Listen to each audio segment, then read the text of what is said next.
English पढ़ाने के लिए अपॉइंट हुई थी मैं कोसोवो में, जो उनका यूनाइटेड नेशंस का इंटरनेशनल स्कूल है, जो कि आईएलजी इंटरनेशनल लर्निंग ग्रुप के नाम से। उन्होंने ये कहा, how can an Indian lady teach English to our children. बिल्कुल सही, ये तो डिस्क्रिमिनेशन था। एग्जैक्टली मैट्रिक भी साइंस में किया, एफएससी भी साइंस सब्जेक्ट्स में किया, मैंने 3 साल मेडिसिन भी पढ़ी।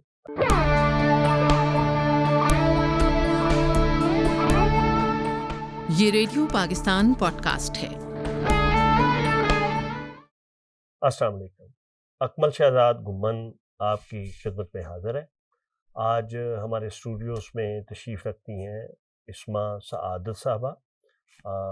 आप के जो तारुफ़ के मुख्तलिफ़ शेड्स हैं, मुख्तलिफ़ जहतें हैं, तो मैं आपको ये बताता चलूँ कि इनकी वालदा का ताल्लुक कुंजा, गुजरात से था और इनके जो वालिद साहब हैं वो रामपुर यूपी से उनका ताल्लुक़ था। वो कराची में रहते थे और दोनों की शादी हो गई और इनके एक पाकिस्तान का फ़ख्र जो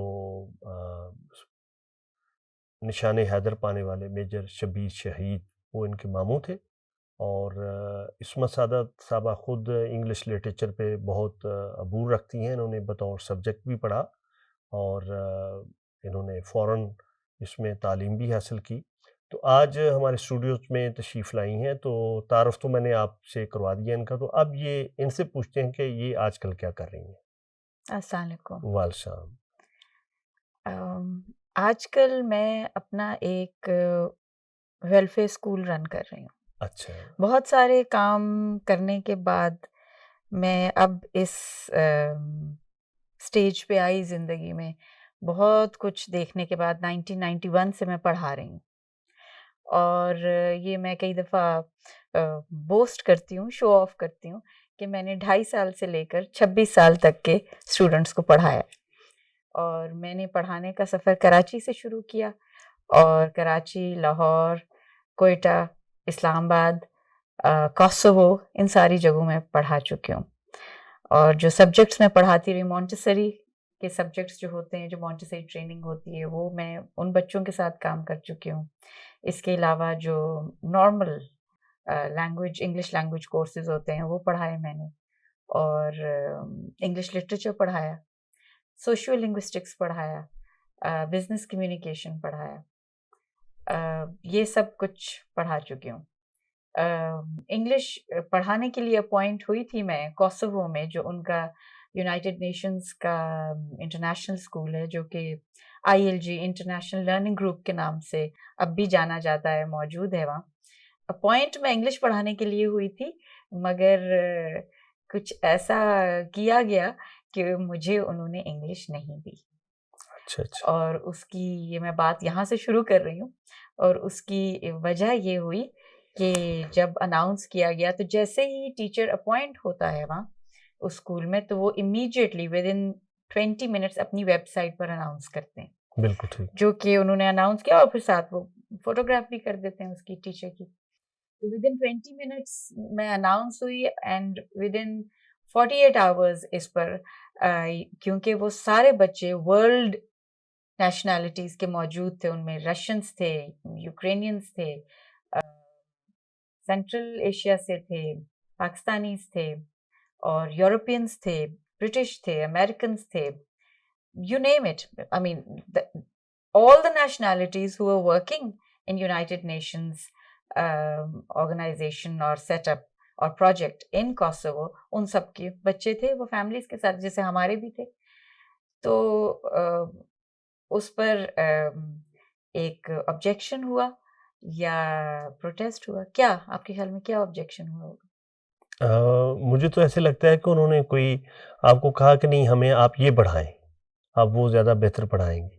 उन्होंने वो कहा, अकमल साहब, जिसके लिए वो पूरी दुनिया में शोर मचा रहे होते हैं कि ये नहीं होना चाहिए। अच्छा। उन्होंने वो कहा। मुझे अपॉइंट करने वाली प्रिंसिपल थी Erica Meadows, who herself was American. Her son, her 9-year-old son was also studying there. And her husband was working with the UN. He was also American. उन्होंने ये कहा, how can an Indian lady teach English to our children. बिल्कुल सही, ये तो discrimination था। Exactly.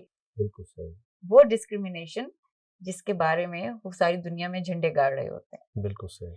So, but Erica Meadows didn't want me to leave, और उन्होंने कहा कि नहीं, उन्होंने फिर से मेरा CV स्टडी किया, और वो स्टडी करते करते वो बहुत अच्छी तरह CV स्टडी करते हैं, वो गुजारते नहीं। उन्होंने कहा कि आप साइंस पढ़ा, और वो मैंने पढ़ाई, क्योंकि मैंने मैट्रिक भी साइंस में किया, FSC भी साइंस सब्जेक्ट्स में किया, और अब ये कोई और तरफ फिर अफसाना चला जाएगा। मैंने 3 साल मेडिसिन भी पढ़ी है, अच्छा, मतलब फर्स्ट प्रॉफ तक मैंने मेडिकल कॉलेज में भी, तो मैं इतना तो मेरा था नॉलेज। कराची में। तो ये फिर क्या हुआ कि आप इंग्लिश की तरफ आ गई? लिटरेचर मैं हमेशा से लिटरेचर में इंटरेस्टेड थी, पढ़ना चाहती थी, और उसकी वजह, उसकी जिम्मेदार, उसकी कल्प्रिट मेरी वालदा थी, क्योंकि वो खुद गवर्नमेंट कॉलेज से 1965 का जो बैच था, उसमें उन्होंने इंग्लिश लिटरेचर में मास्टर्स किया। घर में चारों तरफ वो किताबें थीं, घर का माहौल बहुत डिसिप्लिन था। My father was an army officer, तो और उस वक्त ये इंटरनेट और ये सारी बीमारियां तो नहीं थी, तो किताबों में इंटरेस्ट था और मेरा ज़्यादा था, तो मैं पढ़ती थी। फिर साइंस पढ़ते चले गए। अच्छा, आपके वालिद साहब ने भी जीसी से किया मास्टर्स? नहीं, मेरे वालिद साहब तो वो एक और कहानी है उनकी, कि वो तो 7-8 साल की उम्र में दिल्ली से अकेले ही ट्रेन में बैठ के 1947 में लाहौर उतरे, और फिर आहिस्ता आहिस्ता उनके फैमिली मेम्बर्स आना शुरू हुए, और फिर उन्होंने तन्हाई अपनी ज़िंदगी का एक जिसको हम इंग्लिश में कहते हैं ना, carving out a life for himself. वो फिर हसन अब्दाल कैडेट कॉलेज, वहाँ से वो पाकिस्तान मिलिट्री एकेडमी, और फिर जो एक सफ़र होता है वो उनका रहा। मैंने मेडिसिन छोड़ दी, और क्योंकि मैं समझती हूँ कि मेरा एक डिवाइडेड सेंटिमेंट था। मैं लिटरेचर पढ़ना चाहती थी और मेडिकल कॉलेज में थी, लेकिन फिर एक ऐसी ट्रेजेडी हुई कि मैं उसमें अपने आप को संभाल ना सकी। मैं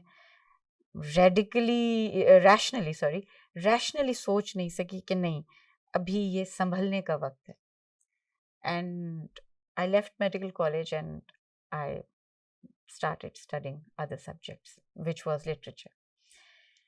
तो खैर, तो फिर पढ़ाते पढ़ाते मैंने आज ये सोचा कि हमारे बच्चे अच्छे स्कूल्स में पढ़ के, अकमल साहब, अच्छी अच्छी यूनिवर्सिटीज़ में जाके अच्छी अच्छी ज़िंदगी गुजारते हैं, और वो जो मेरे घर काम करती है, या वो जो मेरा ड्राइवर है, उसका बच्चा मेरे घर में ही काम करने लग जाता है, और मैं ही उसको अपॉइंट कर लेती हूँ, रख लेती हूँ, और वो यही काम करता है, और उसका अगला बच्चा, और उसके बाद अगला बच्चा, and this cycle continues in their life, and that cycle continues for your and my life. हमारे बच्चे वहाँ, इनके इस साइकिल को ब्रेक करने की मैंने एक बहुत ही छोटी सी कमज़ोर सी काविश की है, कि this cycle has to break. और 2019 में पीछे गाँव में जहाँ मैं रहती हूँ, पीछे वहाँ गाँव है, तो उसपे एक छोटा-सा 3 कमरे का घर मैंने लिया, जो कि एक बहुत ही डिलैपिडेटेड कंडीशन में था, बहुत बुरी हालत में था, और उसको मैंने अपसाइड डाउन बिल्कुल टर्न अराउंड कर दिया। उसमें बहुत सारे रंग भरे, बहुत कुछ भरा, आप देख भी सकते हैं वेबसाइट पे, फेसबुक पे, और उसको हमने एक वेलफेयर स्कूल स्टार्ट किया, और उसमें no fee, no security, no admission fee, no stationery, no books, we don't charge them for anything. और 2020 अब ये 3-4 साल में हमारी कुछ सक्सेस स्टोरीज भी हो गई हैं, और हम उसको स्कूल नहीं कहते, हम उसको होम कहते हैं। I don't call it a school, वो तो अब आपको बताने के लिए मैंने कहा, वरना उसका नाम QBS home for amazing kids है। और हालत ये है कि अगर मैं बच्चों को कहूँ कि तुम लोग सैटरडे संडे को आओ, तो वो आ जाएंगे। बिल्कुल सही, यानी उनकी अटैचमेंट इस तरह। अटैचमेंट, और वो सब कुछ खुद करते हैं स्कूल के अंदर। 2 बजे स्कूल ओवर हो जाता है, घर नहीं जाते। बिल्कुल सही। स्कूल तो उनका घर है ही, लेकिन बात ये है कि उनके घरों में कुछ नहीं है। अच्छा, मुझे ऐसे लग रहा है जैसे आप ये बात करते हुए बड़ी इमोशनल हो रही हैं, हम्म। तो उसकी क्या वजह है?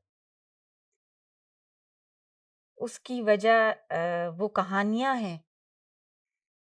अब फिर मैं इसी पे फ़ोकस करती हूँ। क्यूबीएस होम फॉर अमेजिंग किड्स में जो बच्चे आते हैं, उनमें से हर बच्चे का मैं पर्सनली इंटरव्यू लेती हूँ, उनके पेरेंट्स से मिलती हूँ, अगर तो हों।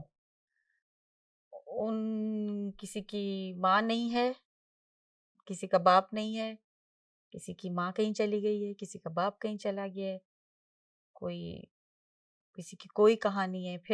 फिर उनको डिग करती हूँ उनकी कहानियों के, उनके घरों में क्या हो रहा है, उनकी ज़िंदगियों में क्या हो रहा है। कल लिटरेचर फेस्टिवल मैं अटेंड कर रही थी, इस्लामाबाद लिटरेचर, उसमें एक सेशन था ह्यूमन राइट्स पे, जिसमें हारिस खलीक साहब थे और जिसको कंडक्ट कर रही थी आसमा शिराजी साहिबा। और बहुत सारी गुफ्तगू हो रही थी और हॉल जो था वो खचाखच भरा हुआ था। और कोई सिराइकी राइट्स पे बात हो रही थी, बलोच राइट्स पे बात हो रही थी, और गज़ा की पट्टी में जो इस वक्त मजालिम उस पे बात हो रही थी, और मीडिया राइट्स कि मुझे आज़ादी नहीं है कि मैं कुछ कह सकूं।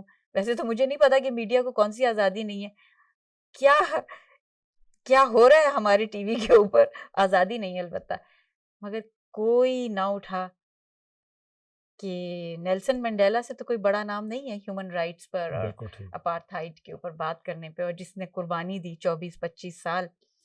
उसने ये कहा था that if we want to gauge the quality of a civilisation, look at the children of that country और दैट रीजन। तो बच्चों पे तो कोई बात नहीं की किसी ने। तो इसलिए मैं समझती हूँ कि सबसे ज्यादा औरतों के राइट्स पे बहुत बात होती है। माफ कीजिएगा, मेरा ऐसा ख्याल नहीं है कि औरतों के ऊपर, ठीक है, ये टेबल्स टर्न हो गए हैं, जो सेंचुरी से मजालिम ढाए जा रहे थे औरतों के ऊपर, औरतों का दौर आ चुका है। Feminism, equality, equal rights, liberty, वो सब कुछ है। अब ऑर्गेनाइजेशंस मौजूद हैं, काउंटर्स मौजूद हैं, वो जाएं अपनी बात करें। लेकिन ये जो एंटिटीज हैं, जितना अब्यूज, जितनी क्रूअल्टी, इनकी कोई आवाज नहीं है। इनके साथ आप कुछ भी करें, इनको कैसे ट्रीट करें, तो मैं अभी क्राइम्स की बात तो कर ही नहीं रही हूँ कि जी वो सेक्सुअली अब्यूज होते हैं या उनके साथ उनकी ह्यूमन ट्रैफिक, मैं तो उसकी तो बात अभी कर ही नहीं रही हूँ। अभी तो मैं डे टू डे लाइफ की बात कर रही हूँ कि जब आपकी बेटियां घर आती हैं तो क्या उनको खाना तैयार मिल जाता है, उनको नहाने का पानी मिल जाता है, उनके अपने कमरे हैं, चलें 2 या 3 अगर आपकी बेटियां हैं, बच्चे, तो वो अलग और आप अलग कमरे में हैं। उनको धुले हुए कपड़े मिल जाते हैं सुबह जाने के लिए, उनको सुबह का नाश्ता मिल जाता है। अभी तो मैं इसी की बात कर रही बिल्कुल सही। और मेरा ये ख़्याल है कि जिस तरह बैनुल-अक़वामी तौर पे ये समझा जाता है जो तरक्की याफ़्ता ममालिक है कि बच्चे हमारा एसेट है स्टेट का। हूँ। जी, और हमारे यहाँ सूरत-ए-हाल ये है कि हमें खुद भी ये एहसास नहीं, हम अपनी ज़ात तक तो महदूद हैं कि ये बच्चा हमारा है। हम ये नहीं सोचते कि सारे बच्चे हमारे हैं। जी, बिल्कुल, और ये बिल्कुल, शायद आप जैसे लोग जिस तरह आपने पहला कदम उठाया, तो कई इस तरह कदम मिलके तो एक काफ़िला बन जाए, एक ताकत बने और एक दिन बिल्कुल, आए। बिल्कुल, और आई एम क्वाइट होपफुल कि द डे विल कम कि जब ये चीज़ें तब्दील होंगी।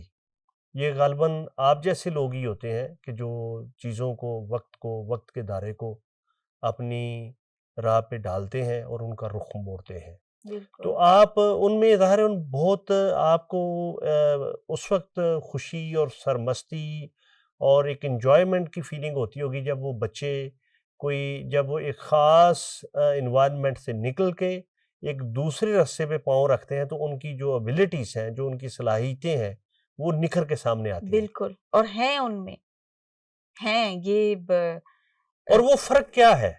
यानी उन दोनों जो इंतहाएँ हैं, जी, जी। उनमें जब वो उस फ़ेज़ से निकल के दूसरे फ़ेज़ में पाँव रखते हैं, तो उनमें क्या तब्दीलियाँ आती हैं? मतलब इंतहा जो वो लाइफ गुज़ार चुके होते हैं, जी, जी। और अब जो जी, जी। उनमें कोई फ़र्क नहीं है कि वो मेरे बच्चों की तरह ही हैं।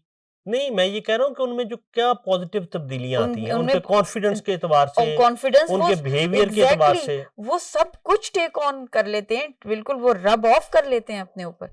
मैं आपको एक छोटी सी बात, शायद आपको ऑड लगे, लेकिन जो अमेरिकन मूवी मेकर हैं स्टैनली क्यूब्रिक, उन्होंने कहा कि इस सेंचुरी में जो सेल्यूलॉइड है वही इस सेंचुरी का लिटरेचर है, राइट? तो उस हवाले से मैं आपको कोट करती हूँ, एक हमारे पड़ोसी मुल्क की मूवी थी मशल, और वो मुझे अच्छी लगती है क्योंकि उसमें दिलीप कुमार साहब भी थे, और दिलीप कुमार साहब का तो हमारे मुल्क से ताल्लुक है। और बहुत अच्छा काम, लैंग्वेज लैंग्वेज के मेरे ख्याल में जितना परवान चढ़ाया दिलीप साहब ने उर्दू का, और जिस तरह वो बोलते थे और डायलॉग डिलीवरी, तो हम उनकी बहुत इज्जत करते हैं। उसमें उनका एक किरदार है, ही इज अ जर्नलिस्ट, और ये एक और एक्टर हैं आजकल के, अनिल कपूर, वो एक रोड रफियन है, लोफर, इधर लड़ाई उधर लड़ाई, तो वो उसको लेकर आते हैं, उसको बेहतर इंसान बनाते हैं, सब कुछ करते हैं, और उसको वो बेहतर बन भी जाता है। लेकिन बार-बार उसकी लड़ाइयाँ होती हैं, वही जो गली मोहल्लों में होती हैं। तो वो एक बात कहते हैं जिसको मैं कोट करती हूँ। वो डायलॉग मुझे नहीं पता किसने लिखे इस फ़िल्म के, उन्होंने कहा, दिलीप साहब ने कहा कि तुम तो बदल गए हो, तुम्हारा माहौल नहीं बदला। बिल्कुल सही। तो जब तुम मेरे घर में आते हो और ये सब, तो तुम बदल, लेकिन जब तुम वापस जाते हो तो फिर वही। तो जब उन बच्चों का माहौल बदलता है, जैसे ही वो अंदर आते हैं क्यूबीएस होम के, तो उन पर वो शुरू हो जाता है। वो बिल्कुल बदल जाते हैं। बट मेरे पास वो आते हैं 8 से 9 से 10 से 11 से 12 से 1 से 2, 6 घंटे, फिर वापस। बिल्कुल सही। तो बैक टू दैट माहौल जिसमें गाली-गलौच है, जिसमें मार-पीट है, जिसमें छोटे भाई बड़ी बहनों को मार रहे हैं, जिसमें उन्हें खाने भी पकाने हैं। देखें, छोटे बच्चे हैं, ये उनका काम तो नहीं है भई। वो खाने भी पका रहे हैं, बोतलें पानियों की घसीट के ला रहे हैं, और तो आप क्या समझती हैं कि किस तरीके से हम पूरे मुआशरे को तब्दील कर सकते हैं? अच्छा, मैं हर चीज़ में सरकार को और गवर्नमेंट ऑर्गेनाइज़ेशंस को ना मैं ज़िम्मेदार ठहराती हूँ, और ना मैं उन पर तनकीद करने का जो ट्रेंड कहिए या फ़ैशन कहिए या रिवाज कहिए या रिवायत कहिए, मैं उसको नहीं मानती हूँ। इस मामले में मैं इनफैक्ट, ये जो हमारे सिंगर हैं अबरारुल हक, उन्होंने किसी, मैं उनकी सुन रही थी, उन्होंने कहा कि जी कुछ ज़िम्मेदारी हम भी तो लें, कुछ हम भी तो करें। तो अपने लिए तो मेरा घर और मेरे बच्चे और मेरे बच्चों का फ्यूचर और मेरी प्रॉपर्टी, ये कौन-सी बड़ी बात है? हमारी नानी कहती थी, आई डोंट नो, इसको अगर गलत उसमें ना लेके जाया जाए, वो देहात की औरत थी, लादिया की रहने वाली थी, लेकिन बहुत बड़ी-बड़ी शख्सियात को उन्होंने परवान चढ़ाया अपने घर में। तो उनकी बात सुनने वाली, उन्होंने कहा कि अपनी जगह तो जहाँ बैठता है वो कुत्ता भी साफ कर लेता है। बिल्कुल, ये पंजाबी का मुहावरा है। एग्ज़ैक्टली, अब वो आप बेहतर कह सकें कि जी। मैं बोलने की, पंजाबियों के सामने मैं पंजाबी बोलने की कोशिश नहीं करती। तो थोड़ी बहुत आती है मुझे तो। तो इसलिए हम क्या भई, हम देखें ना, सबसे पहला काम तो ये है अकमल साहब, कि मैं आपसे और जो सुनने वाले हैं, आपके घर में कोई बच्चा काम कर रहा है? कपड़े धो रहा है, इस्त्री कर रहा है, सफाई कर रहा है, कूड़ा उठा रहा है, डस्टिंग कर रहा है, किचन में काम कर रहा है, then you then there should be an FIR on you.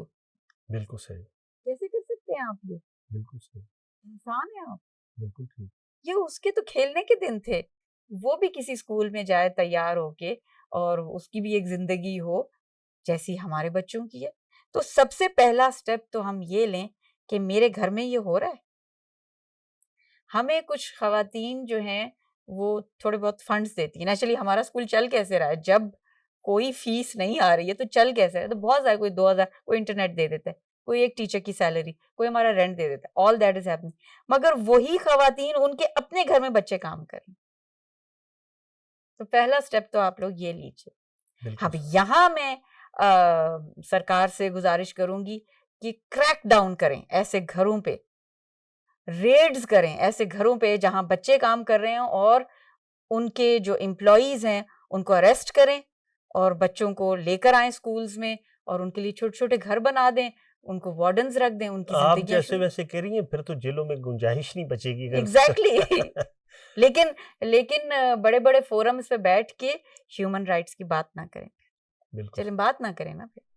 अच्छा, ये इसमें एक और ये आप देखें कि फ़र्ज़ करें किसी में एक बड़ी उम्र की मेड है या नौकर है, हुँ। तो उनके साथ भी जो इनह्यूमन सलूक है, हाँ, वो भी बड़ा यानी काबिल मुज़म्मत है। वो ठीक है, लेकिन वो तो बोल सकती है ना। जी, जी। और जो अब बच्चों के साथ तो ये बिल्कुल एक ज़ुल्म है। ये तो बच्चे से, उसकी तो ये उम्र नहीं थी ये सब करने की। तो आप कोई आइंदा कोई प्लान्स रखती हैं इस अपने काम को लार्जर स्केल पे करने जी, का? हम लोग देखिए हम ये कर रहे हैं, काम कर रहे हैं बच्चों को अच्छा and it's not a regular वो जो होता है ना टिपिकल स्कूल, ये पढ़ो, ये लिखो, नहीं, वो आप जाके देख सकते हैं। मैंने अपने पैसों से एक छोटी-सी कॉटेज लाइब्रेरी बनाई है, आप भी आके देखें। जैसे आप मरी में कॉटेजेस देखते हैं ना, वो लाइब्रेरी है।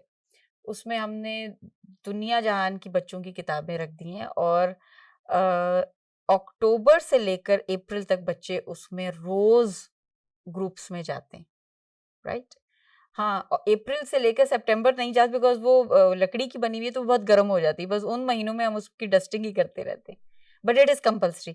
हमने उनको सिर्फ लाइब्रेरी के अंदर भेज नहीं दिया कि जाओ, अब कुछ भी करो, नहीं। हमने उनको ट्रेन किया है कि ओके कैसे बैठना है, कैसे किताब निकालनी है, एक किताब को पूरा पढ़ना है, खामोशी रखनी है।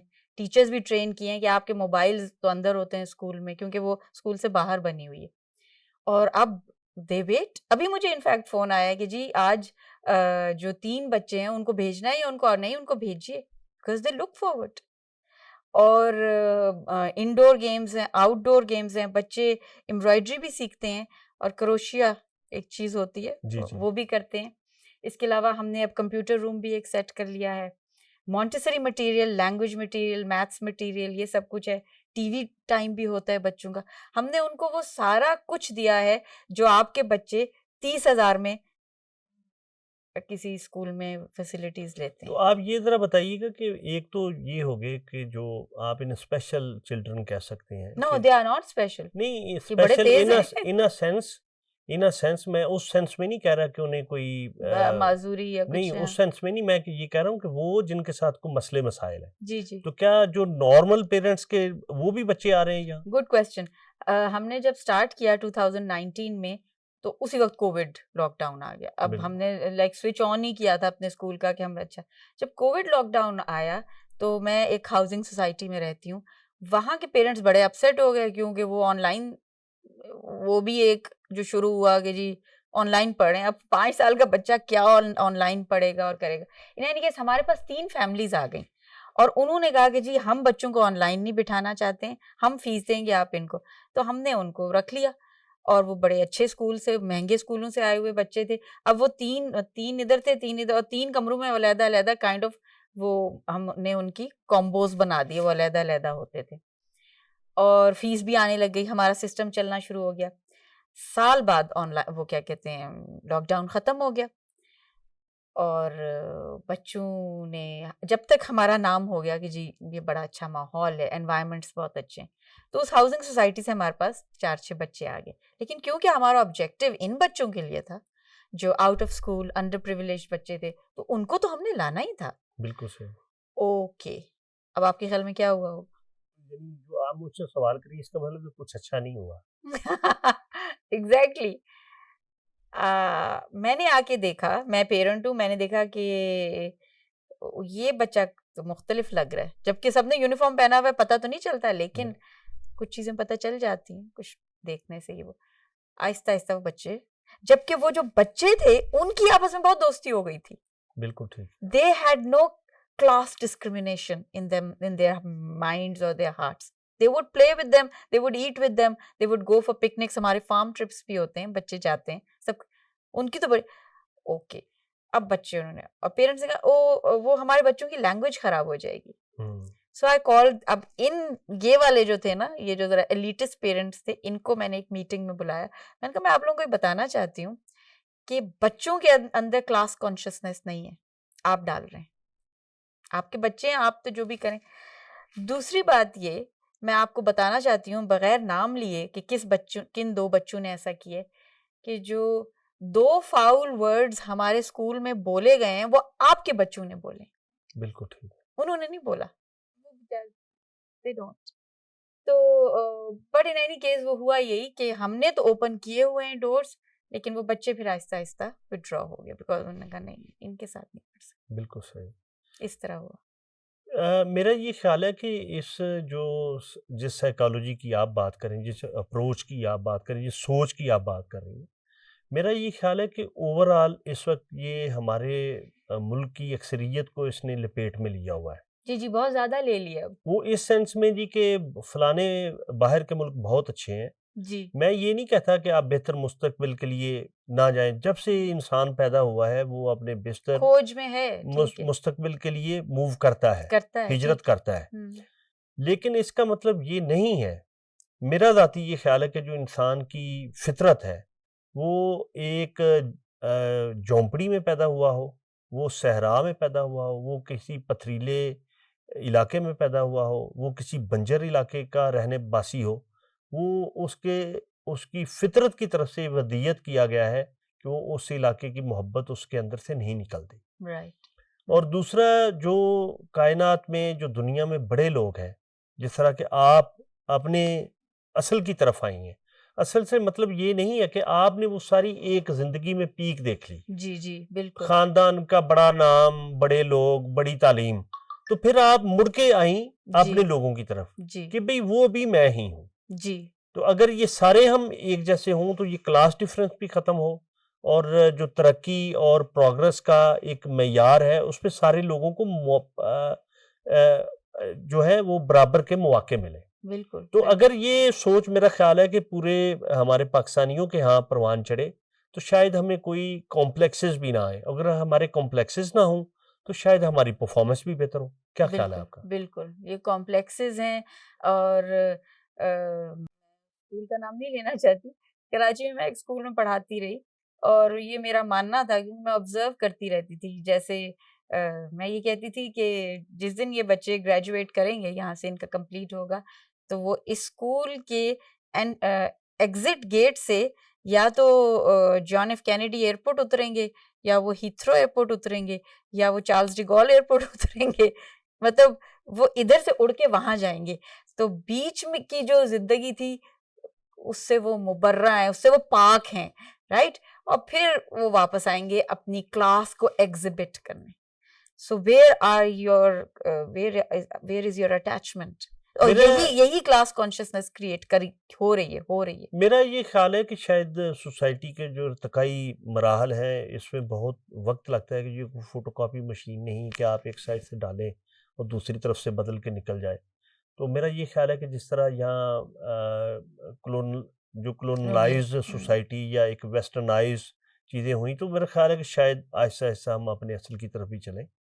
आपके साथ इस्मा साहबा बहुत अच्छी गुफ्तगू रही और सच्ची थैंक बात ये है कि मैं दिल में ये सोच रहा हूँ कि आप कितनी बड़ी शख्सियत हैं कि जो एक आपने नेकी की तरफ विर्चू की तरफ अच्छाई की तरफ पहला कदम उठाया यू। तो आई विश के हम भी आपके साथ कदम मिलाएं और इस धरती इस मुल्क और अपने लोगों के लिए कुछ पॉजिटिवली कर सकें। Thank you, thank you. मैं आपका शुक्रिया अदा करता हूँ और इसके साथ ही मैं अपने नाज़रीन और सामीन से इजाज़त चाहता हूँ। इंशाल्लाह मैं दोबारा इस्मा साहबा को अपने स्टूडियोज़ में ज़हमत दूँगा।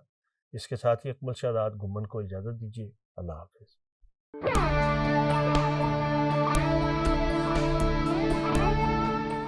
ये रेडियो पाकिस्तान पॉडकास्ट है।